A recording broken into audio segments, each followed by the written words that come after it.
Welcome to the Jerry Pal Podcast. This is Eric Padera. This is Alex Smith. And Alex, full house again today. Full house. We are delighted to welcome Russell Jeung, who's a sociologist and professor of Asian American Studies at San Francisco State University and co-founder of Stop AAPI-Hate. Russell, welcome to the Jerry Pal Podcast. I'm glad to be here. And we're delighted to welcome in studio Lingsheng Li, who is a geriatrician and palliative care doc and currently a T32 research fellow in the UCSF Division of Geriatrics. Lingsheng, welcome to the Jerry Pal Podcast. Happy to be here. Hi, everyone. And we're delighted to welcome back to Jerry Pal Jessica Eng, who is the medical director of On Lok, a program of all-inclusive care for the elderly, or PACE, and first of its kind that's located in San Francisco, and associate professor at UCSF in the Division of Geriatrics. Jessica, welcome back to Jerry Pal. Happy to be here. So we're going to be talking about anti-Asian hate and the older adult. But before we do, we always ask for a song request. Do we have a song request for Alex? We absolutely do. I requested Dynamite by BTS. And why did you pick this song, Lingsheng? I feel like someone had to pick BTS as a part of the Jerry Pal podcast, and it's an honor and privilege to be that first person. Also, as some of you may know, BTS as a group actually came and visited the White House in 2022 to talk about the importance of Asian inclusion and representation in response to the rise in anti-Asian hate. This song was their first song recorded all in English. It was released during the earlier parts of the pandemic as a way to remind the world to focus on the little things that bring you meaning and joy while everyone's going through a really hard time. And since today's topic is quite a somber one, I wanted to help start and end the episode with something a little bit more upbeat and bright. That was lovely. Actually, BTS's tweet, Stop AAPI-Hate, was the most retweeted post in the world in 2021. That shows how global the movement became. Oh, wow. Wow. And I have to say, when I first heard this, I thought, no way I'm going to be able to do this because this is like a highly produced boy band with multiple singers. But I had a lot of fun with it. So here's a little bit. Because I'm in the stars tonight. So watch me bring the fire, set the night alight. Shoes on, get up in the morning, cup of milk, let's rock and roll. King Kong, kick the drum, rolling on like a rolling stone. Sorry, I have to hit continue on my... I don't think BTS does that. Sing song when I'm walking home, jump up to the top of the phone. Ding dong, call me on my phone, iced tea and game of keeping pong. This is getting heavy, can you hear the bass boom? I'm ready. Life is sweet as honey, yeah, this beat ka-ching like money. Disco overload, I'm into that, I'm good to go. I'm diamond, I glow up, hey, let's go. Cause I'm in the stars tonight. So watch me bring the fire and set the night alight. Shining through the city with a little funk and soul. So light it up like dynamite. That was awesome. Lingsheng, who did it better? You're right. I don't want to offend millions and billions of BTS Army, but this was incredible. I think the don't offend the tens of Jerry Pal Army. Right. I think the number of viewers that you're about to get is going to triple after this one. Well, I want to thank all three of you for being on this podcast. Again, like Lingsheng said, a little bit of a somber topic that we're going to be talking about, anti-Asian hate and the older adult. I wonder if we can just start off, maybe I'll turn to you, Russell, first. How should I be thinking as far as defining what anti-Asian hate is? Who is included in that? And what do we mean by hate? Yeah, that's a good question. I think anti-Asian hate for me is a broad term, both who's Asian and what consists of hate. Asian Americans, I would say, are anybody who self-defines themselves as Asian. So it can include South Asians, East Asians, Southeast Asians, Muslims. It's a broad umbrella grouping. So the way we at Stop AAPI-Hate understood it was, again, who self-understands themselves as Asian. Hate is, again, another umbrella term for racism and discrimination. It's both institutionalized racism, where there are policies and practices by corporations, by government that create inequality. And then we particularly focus on interpersonal violence and harassment that Asians face during COVID-19. What actually happened with COVID-19? Well, with COVID, when I first heard that it was coming from China, I was really concerned because I knew from history that whenever diseases came from Asia, Asians would then face interpersonal violence. They get blamed for it, and then they'll face racist policies. That helped it with the bubonic plague. That happened with SARS. And so I was really primed to pay attention on the news, what was happening to Asians globally. And once COVID started spreading, anti-Asian hate began to proliferate all around the world, in Australia, England, Southeast Asia, and in the US. And so we began to track it through a website here in the United States. And once we launched that website, we received hundreds of I was shocked because I didn't think anybody knew about this website, but we got reports nationwide.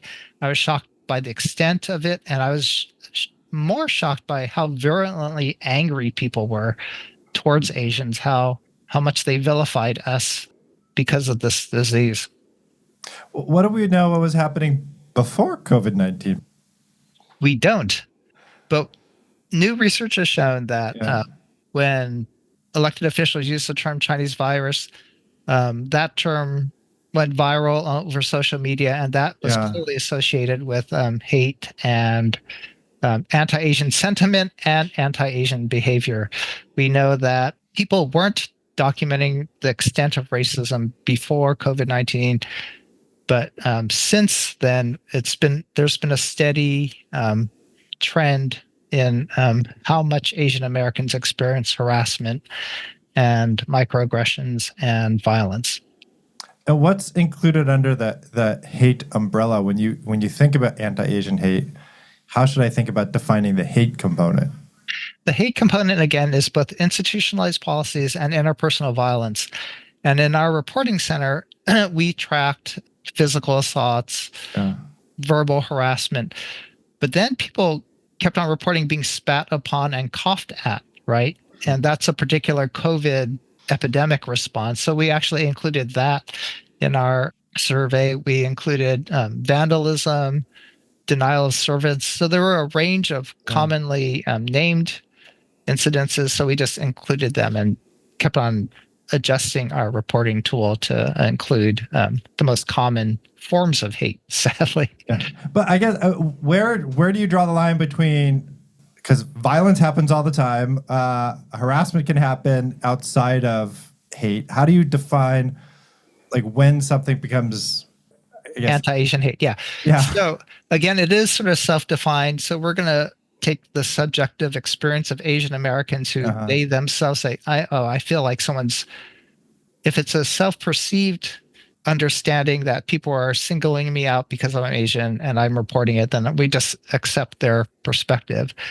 We also ask them what was said during the incident. And so that's the more easy way to understand bias is if something was said, like at least a fifth of our reports had people saying, "Go back to China, you effing chink." So that was, those direct statements are how the legal system defined racial bias. All right. And Jess, from your perspective, so you work at On Lok. There's a large Asian component of older adults in On Lok. Mm-hmm. What was your experience as someone working within that system during COVID around anti-Asian hate for older adults?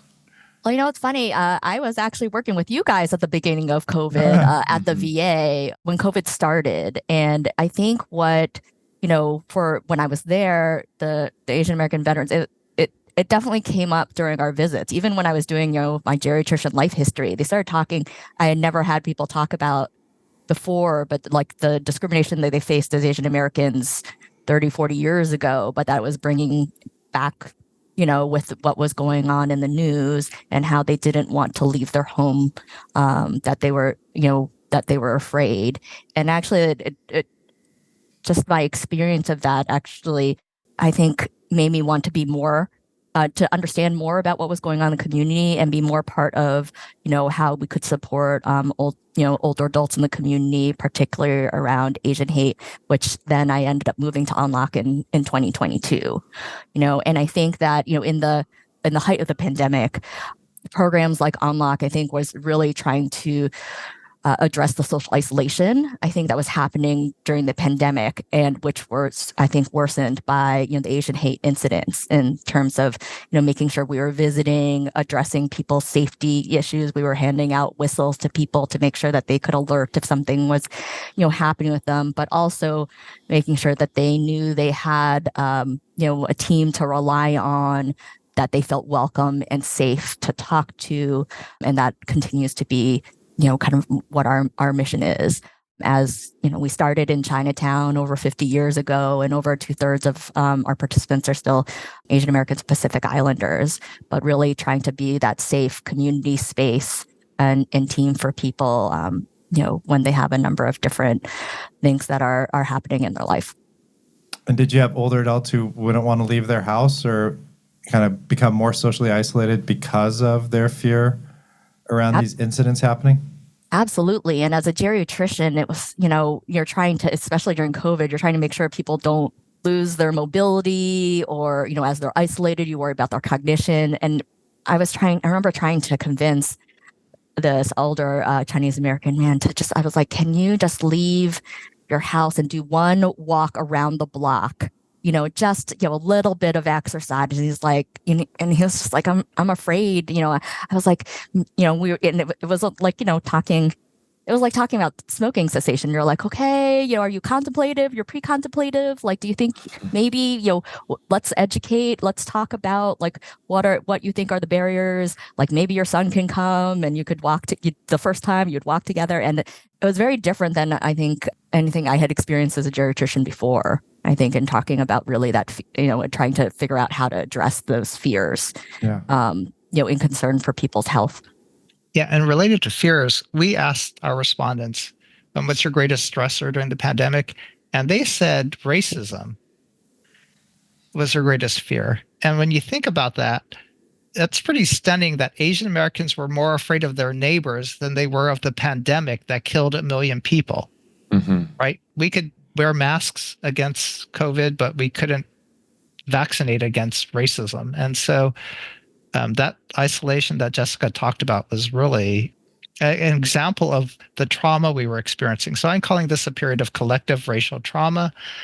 And there's now over like 30, 40 studies that have been published about the impact of COVID-19 racism on the psychological health of Asian Americans. And Lingsheng, what was your experience as a clinician, geriatrician? The study that we're about to talk about is really personal to me on different levels. A few months into my geriatrics training, and this was around the height of the pandemic, before vaccinations were even a thing, we started hearing stories on the news about older adults, older Asians and Asian Americans being attacked just randomly on the streets and public places. This was happening in San Francisco. This was happening in all major cities, Seattle, Boston, New York.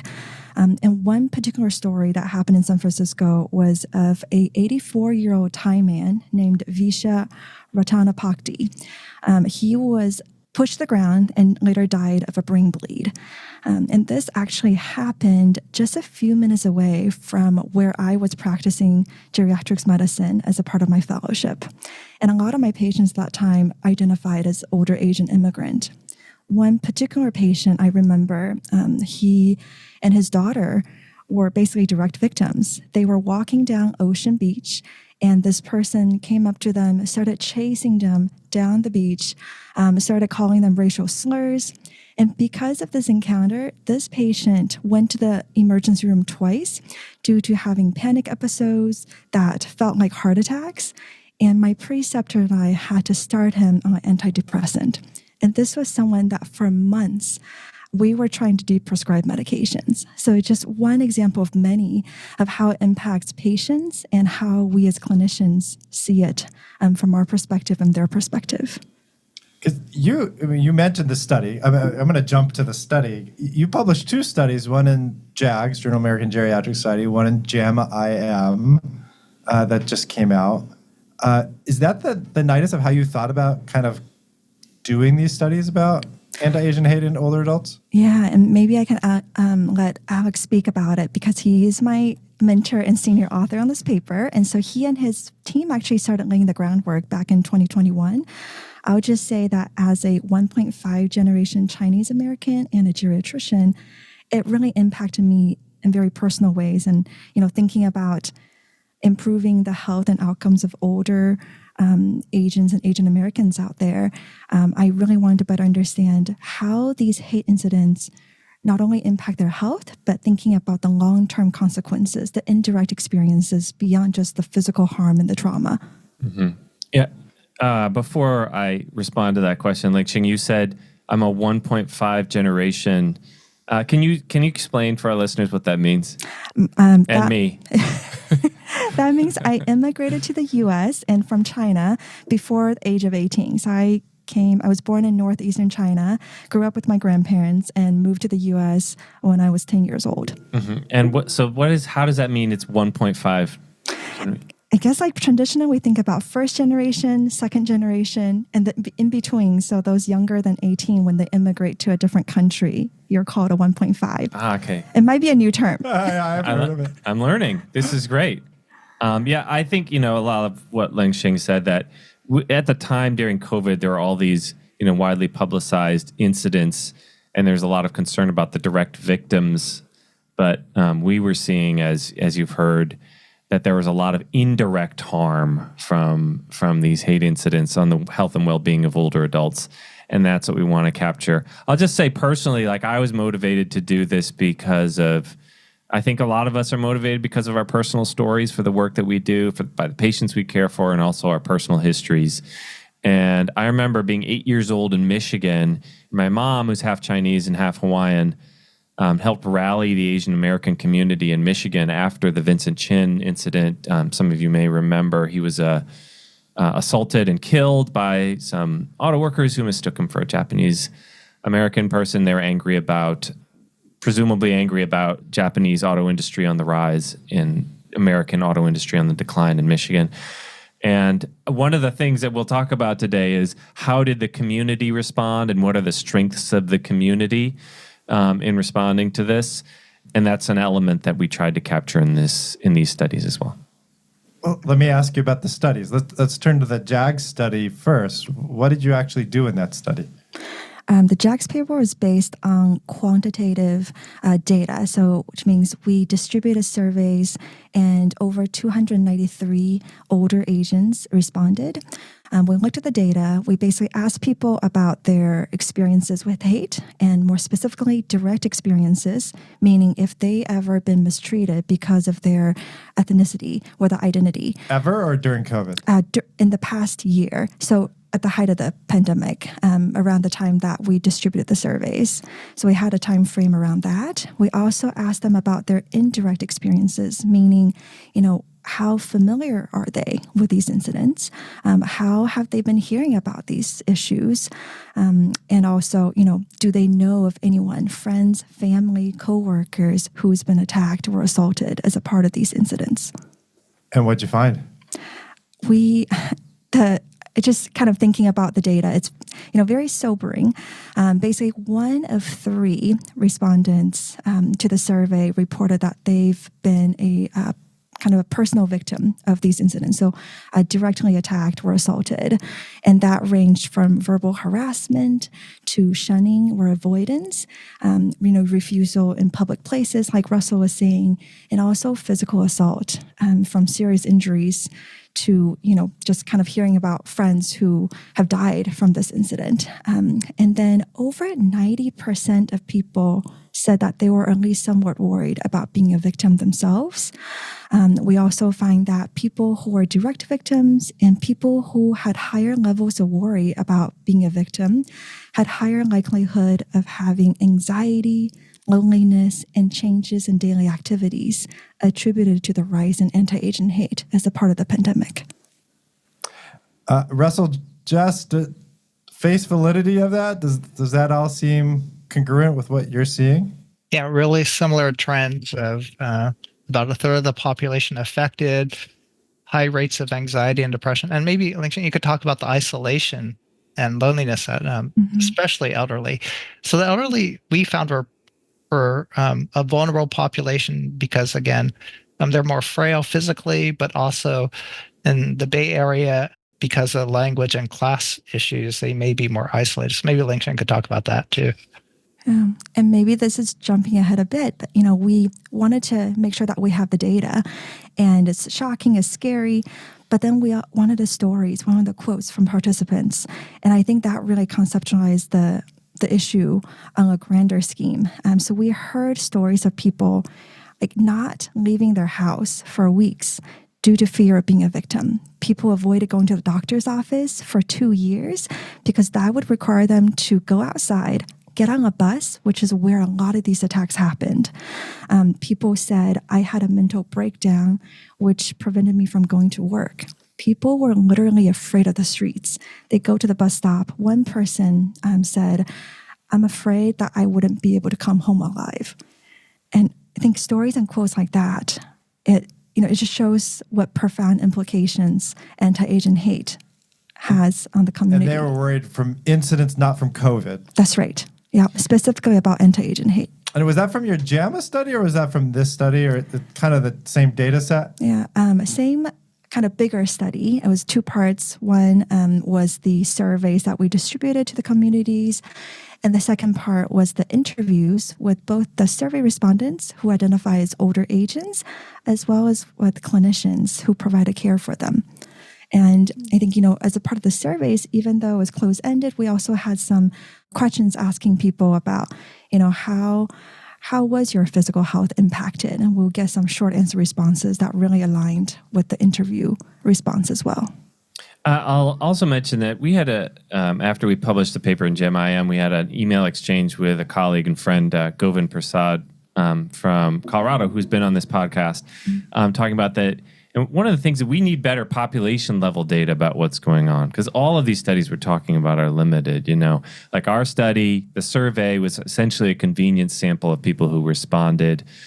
We did in-depth interviews to try and get better sense of what's going on the ground. And yet we were missing, I'll openly acknowledge, we're missing like the frailest frail, the oldest old, the people who are primarily who are isolated. So even when we report high rates of loneliness and social isolation, it's an underestimate. And in our survey of those people, it was like the rates of people who reported being victims themselves was a third but only 10% said they reported the incident. So when Russell's talking about, this huge number of reports of incidents, we don't know what the denominator is there. We don't have like population level data of what's changing over time, how common in this, and what's happening as COVID is, as what Eric will probably get to. And I think that, but don't beat up on yourself. Like I absolutely want us to have the population level data, but I just really want to thank you both for doing these studies. I think when I read them, I was just like, yes, this is exactly I think what both I think clinicians are experiencing in terms of trying to respond, and also my Asian American patients, like what they're responding, and that. There are lots of, it's helpful to have both the stories, and I think clinicians I talk to have stories, but also like this data that really I think speaks powerfully, if we want to be doing more advocacy. And so I want to thank you guys for laying that groundwork and doing these studies. I think it's a really important start to trying to address. And we do have some hate crime data, at least from the state of California. We can actually see that. Actually, we had to pull it up yesterday, that hate crimes actually did spike during 2021, 2022. Definitely for Asians, really across the board, there was a spike. And it seems to have come down from 2022 to 2023 as far as the numbers. Pretty significantly, it's still obviously quite there. It's higher than the baselines before. How should I think about those hate crime numbers? And do we think we're seeing the same thing with these other hate incidents? Yeah, for me, I think So now because of the COVID racism, more groups are doing national surveys. And so the Asian American Foundation's national survey, they found that 1/3 of Asian Americans continue to experience microaggressions and harassment. So that number seems to be pretty consistent over the last 3 or 4 years that they've done the study. Asian Americans, they found, are the racial group who have the least sense of belonging and acceptance in the United States. And so that's also striking. I think because of the racism and because of the discrimination, we have this sort of sensibility that we're not accepted. So I think although COVID may have subsided, still there's U.S.-China antagonisms that spur anti-Asian hate. Islamophobia stirs anti-Asian hate. Southeast Asians experience higher rates of racism than East Asians, possibly because of class factors or racial factors. So I think it's because of COVID, we've recognized, wow, Asian Americans face racism on the microaggression level as much as other communities of color. And so that was something we didn't really recognize as much. In terms of hate crimes, yeah, it may have gone down, but maybe, again, hate crime reporting has always been sort of iffy. Russell, I'll be interested in some of the others about, to me, like we were talking about Asian Americans maybe collectively being traumatized, during the pandemic. And then maybe if my patient eventually leaves his house and you start feeling safe, but then you hear about another incident and it's almost, like a re-traumatizing in the sense of will I ever feel safe like I did before? Even if the hate crime data it's better, but there's still so much that is happening. That's how I think about it. Yeah, I think we're still coming out of the pandemic and, people don't want to return to the work. I know students don't want to come back to school. So I can imagine elders being slow to resume previous levels of engagement and interaction. Or even if they do, I did a quick text to a bunch of the PCPs this morning being hey, have you guys heard of anything recently? And they're like, oh yes, I had a patient who, was slapped at the grocery store, and I was like, oh, was in, she's like, a couple months ago. And then someplace where she previously had felt safe, her local grocery store. And, I'm thinking about the experience of that person. So it's when I think about the kind of rate, I don't know, we can talk about hate crime rates, but the general, how every time you hear or somebody who has been through something, it just kind of overall keeps kind of decreasing your level of safety and reiterates that other kind of narrative of, not belonging. Yeah. And then there's regular crimes of opportunity, right? So you have the regular crime rate and then you have hate crimes, and they often get conflated. If I'm Asian, then they're just targeting me because I'm Asian. So I think elders feel that too, that, you don't know why people are targeting you, but you hear a lot in the news, I think a lot in Chinese media about the crime. And that's why, whether it's hate crime or not, there's a general level of fear among the elderly that we really need to address. Lingsheng, you were going to say something? I was thinking maybe this is the researcher in my mind, but I'm skeptical about the numbers. Perhaps the numbers have truly gone down, but also maybe people are just not reporting as much because it's not getting enough attention in the media. But just like Russell and Jess were saying, these incidents, no matter whether they happen to you directly or indirectly, it becomes a part of your life experience, unfortunately. And that has an impact, as we've shown in the papers, on your social health, your mental health, and physical health. And when one area is impacted, the others follow as well. Just a few days ago, there was news of an older Filipino woman who was pushed to her death at one of the BART stations. So I think when that happens, whether it was racially motivated or not, just like Jessica was saying, it resurfaces trauma for people. And I can imagine some of the participants in our study are probably very afraid right now, just thinking about it and what might happen in the future. Okay, I got a question for you, Lingsheng. We're not a general policy podcast. We do talk about healthcare policy. We do a lot of clinical focused discussions. I love that part of your JAMA IM study was actually asking clinicians about this. And I think that gets to my question is, how much of this is important for the clinician to focus on during these patient encounters? What did you learn from the clinicians in your JAMA IM study? That was one of the most interesting findings, I would say. We had pretty divergent perspectives from clinicians, and this was all based on one-on-one interviews with them. And so some people said, we had very strong opinions about, as clinicians, we should absolutely address these incidents and screen for them. There are also very strong opinions about, this is outside of our scope. We shouldn't be screening every older Asian adult who comes into our clinic about these incidents for different reasons. We also asked participants who... What were the reasons? Also, both the older Asian participants and the clinicians had some similar themes. So the reasons for not screening are time constraint.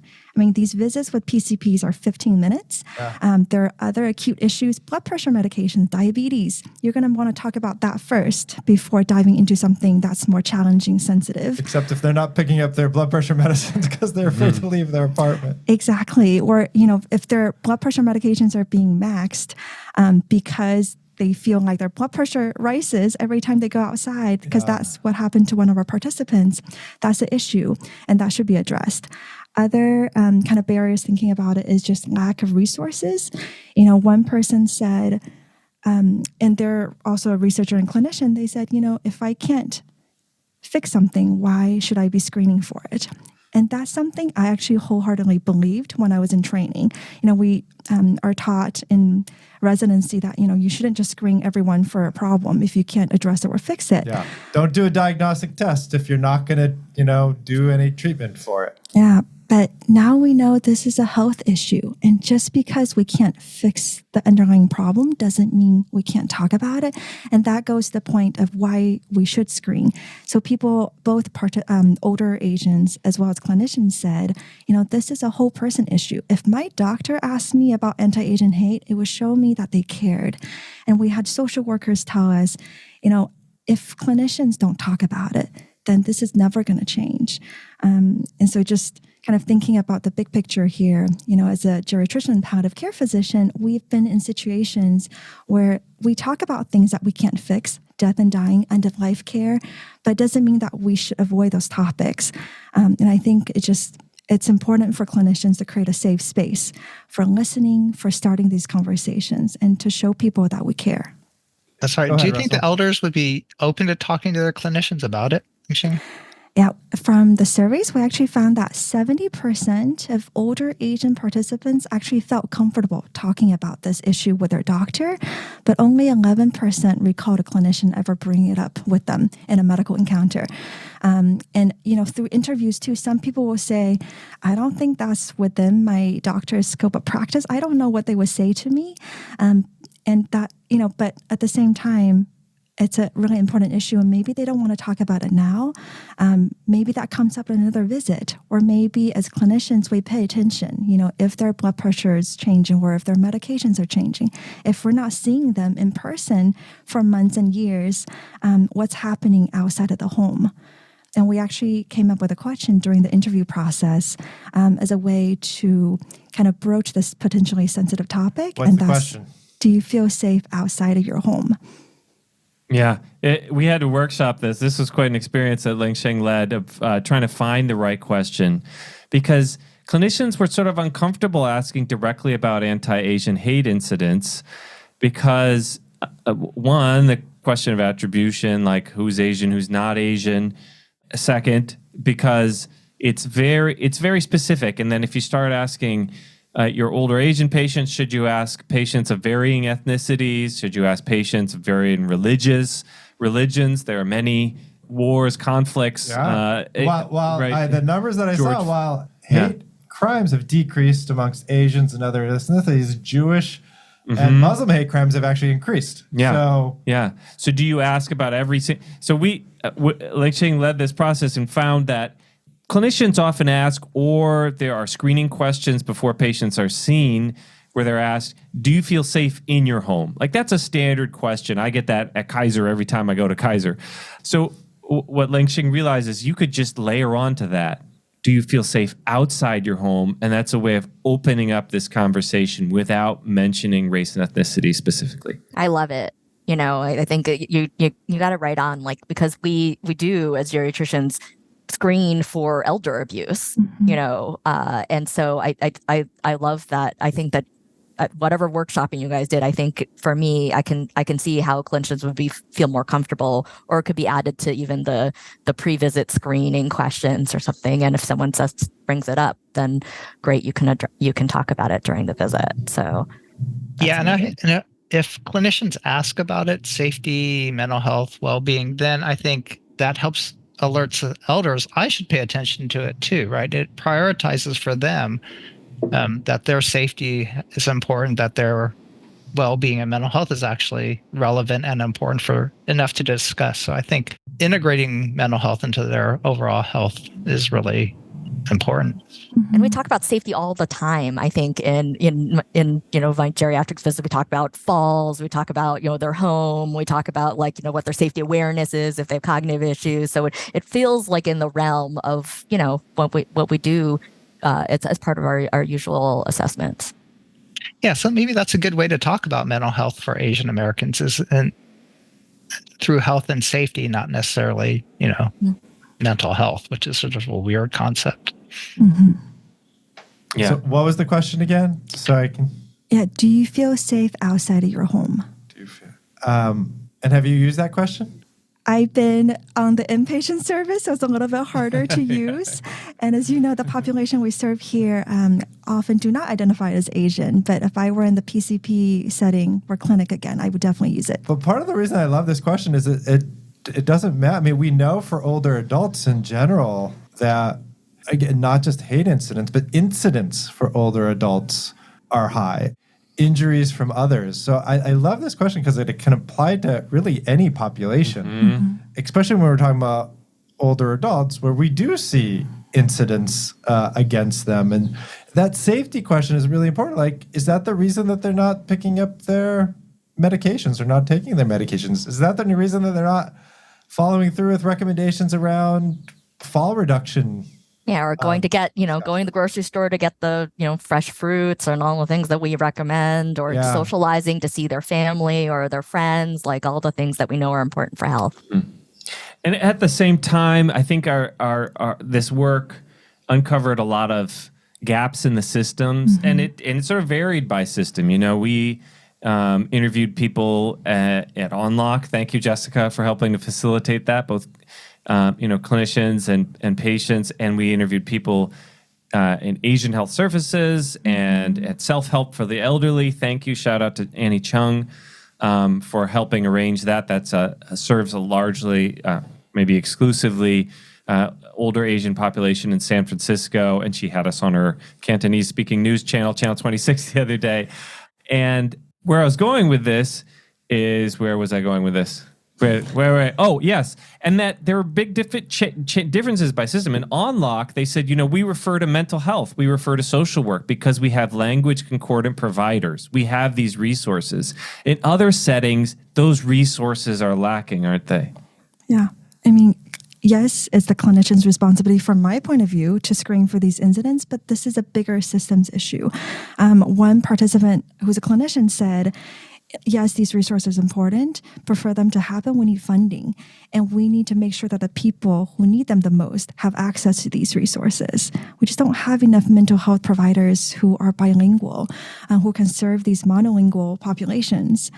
And, in terms of communications training too, we're just having space and room, literally time to talk about these issues is also a barrier.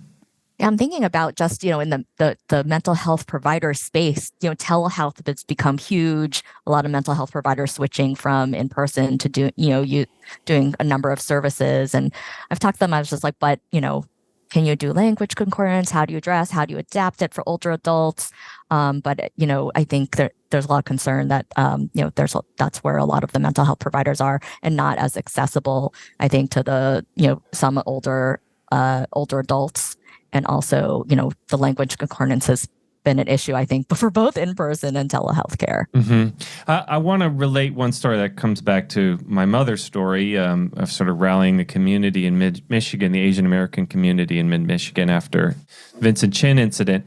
And that is one of the first interviews we did, Lingsheng will remember this, with an older Asian. We asked him, well, how has your exercising changed?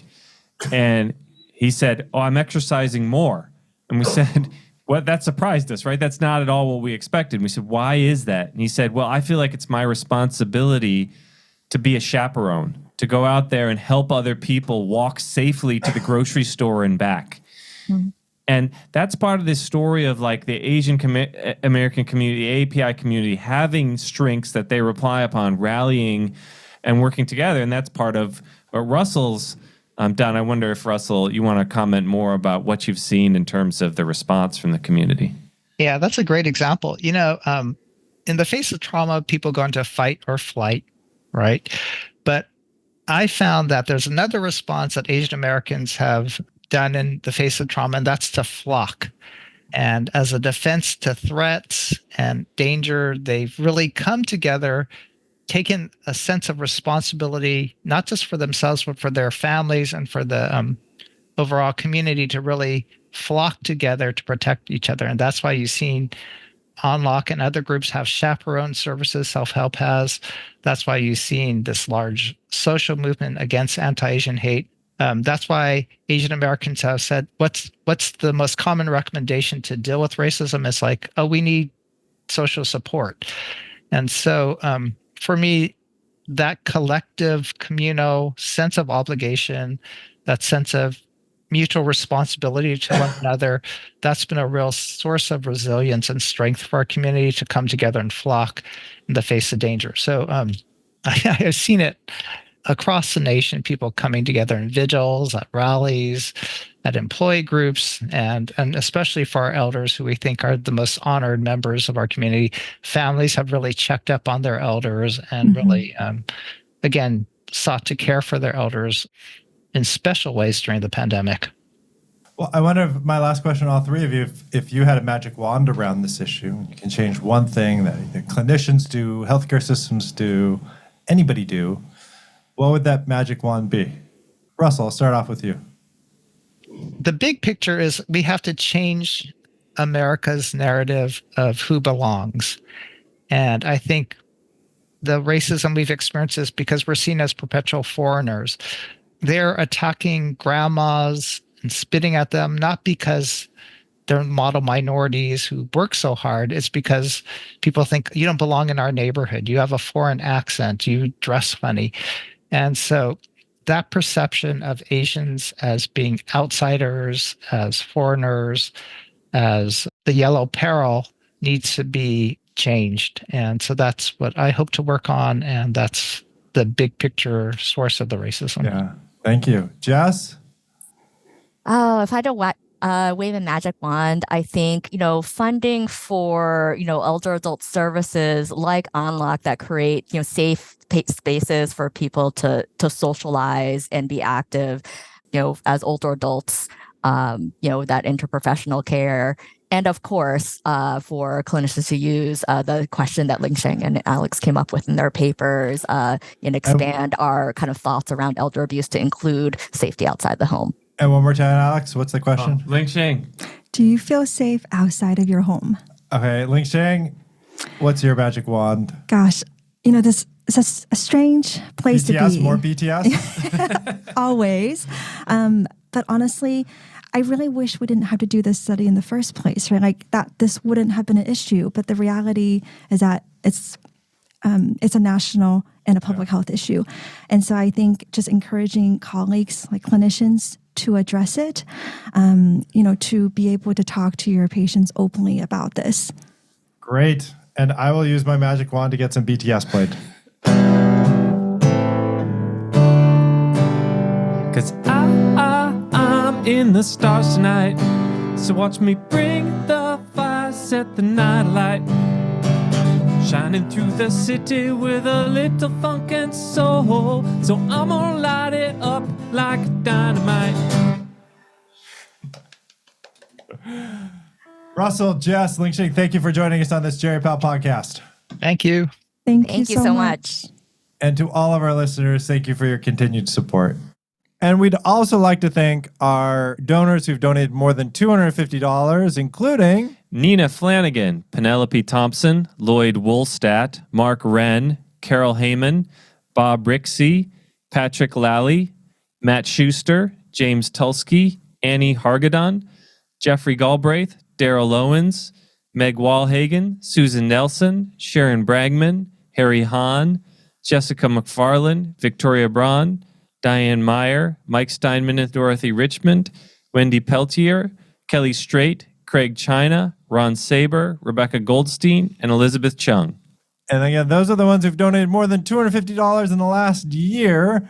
If you're interested in donating, click on the little donate button. Or if you just want to share our podcast on other podcasting platforms or Twitter or any other social media sites, that's good too. And if I mispronounced your name, please shoot me an email. I will correct it the next time we record one of these. Thank you.